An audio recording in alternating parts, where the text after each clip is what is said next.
there are multiple facets and dimensions to Srila Prabhupada as a person, as a philosopher, as a writer, as a commentator, as a spiritual leader.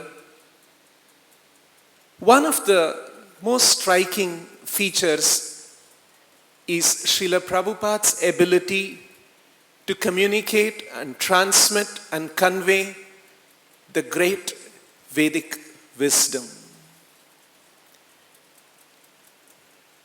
When you analyze how Srila Prabhupada presented this Vedic wisdom, one point that is striking is Srila Prabhupada presented this in a very non-sectarian manner. He saw that the knowledge of the Vedas, the Vedic wisdom given in the Gita, the Bhagavatam, the Upanishads, he found that to be about the very universal, very profound truth that is applicable to everyone, everywhere in the world, and it is so fundamental, and that is the ultimate truth. In fact, Srimad Bhagavatam also says that in the very beginning, Dhamna svena sadha nirasta kuhakam satyam param dhimahi.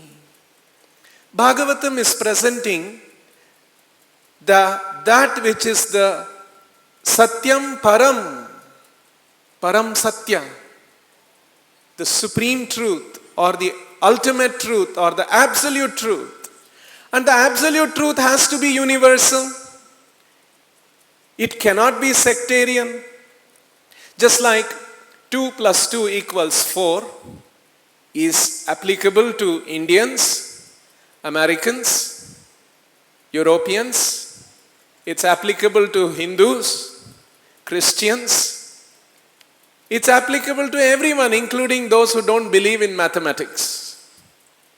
It is so fundamental because it is the truth. Srila Prabhupada strongly believed and presented that knowledge in the Vedic literatures is so fundamental and it is the ultimate truth. And that was his confidence, and that was the confidence of his spiritual master and all the other acharyas, that this is such a fundamental truth, this should be shared with everyone. One occasion, Srila Prabhupada arrived somewhere around early 1970s, when ISKCON had grown to a certain size. Srila Prabhupada arrived in an airport, and there was a very grand reception by the devotees. And of course, the Americans who were other passengers and other people in the airport, they were quite surprised to see a holy man being received in that way. And at a certain time, there was also one news reporter, and he asked the devotees, can I go and ask him a few questions? After the reception, this news reporter was allowed to come in front of Srila Prabhupada. And the news reporter asked Prabhupada a question. He asked, quite respectfully, Swami, how is your religion different from Buddhism? You see, in the 1970s in America, there was a lot more knowledge and understanding about Buddhism than about Hinduism, for whatever reasons. So that was his question. How is your religion different from Buddhism? And Srila Prabhupada's answer was very interesting. Prabhupada said, we have got nothing to do with thisism or thatism. We are presenting the truth. If you are sincere, you will appreciate and you will accept it. So this is the way, as Bhagavatam presents, Dhamna svena sada nirasta kuhakam satyam param dhimahi. Bhagavatam is saying, Bhagavatam shall present Satyam Param. In that same spirit, Srila Prabhupada presented the knowledge of the Bhagavatam, the Gita, and the Vedic literatures as the ultimate truth, applicable to everyone, all parts of the world, from all kinds of backgrounds. In 1952, this is much before ISKCON was founded. ISKCON was founded in 1966. So, 1952, at that time, Srila Prabhupada was struggling in India, trying to set up some organization, some activities to broadcast the message of Krishna on the basis of his Guru's order. And he was quite unsuccessful. So at that time, in 1952, Srila Prabhupada wrote a letter to Pandit Jawaharlal Nehru. And in that letter, Srila Prabhupada writes, his perspective of the knowledge of the Vedic literatures. He said, Socrates was a great scholar. Socrates introduced a certain kind of a reasoning, a certain kind of a penetrating analysis, what has come to be known today as the Socratic questioning. So Prabhupada said, Socrates introduced this method of analysis, questioning, trying to unravel the truth about something, and that Socratic method is so universal, it should not be confined only to Athens. In fact, the whole world has begun to appreciate that analytical thinking, analysis by the method of Socrates questioning.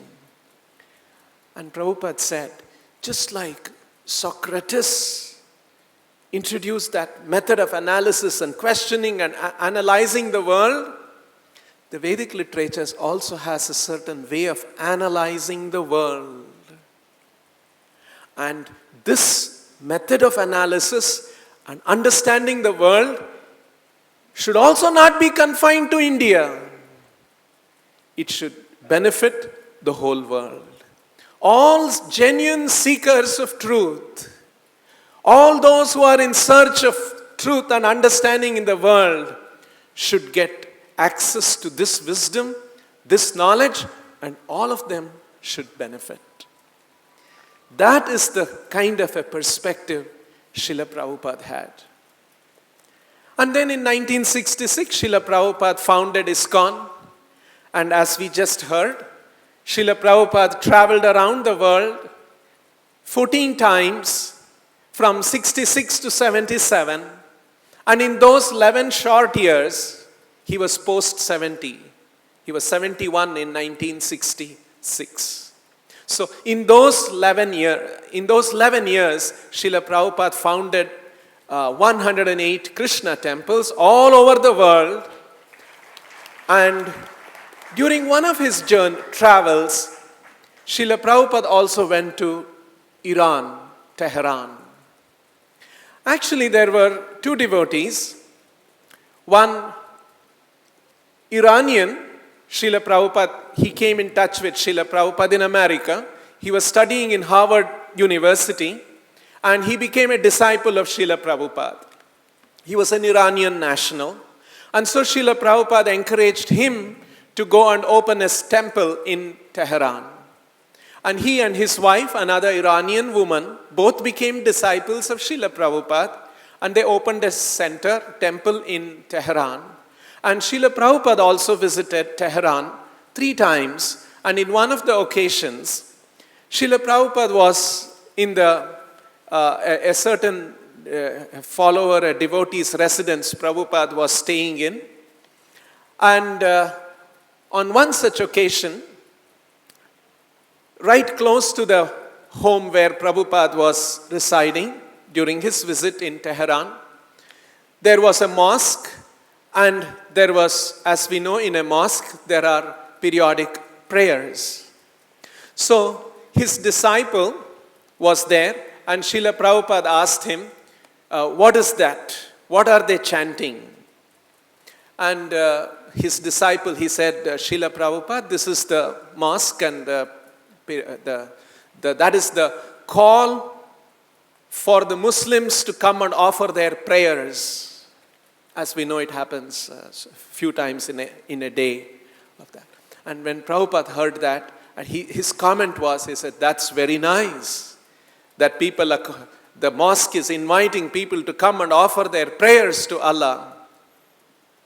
Then his disciple asked, Srila Prabhupada, should they be offering those prayers or they should be chanting Krishna's names? Because we all know Prabhupada was encouraging chanting Krishna's name.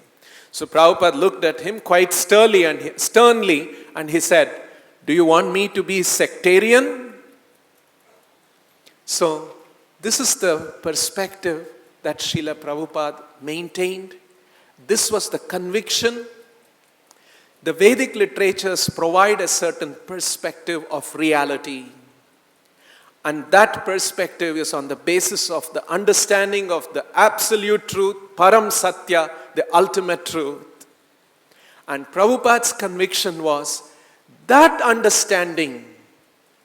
And if we build our lives, and if we build our communities, if we build our countries, and if we build our world on that understanding, there will be harmony, there will be peace, there will be happiness individually and collectively.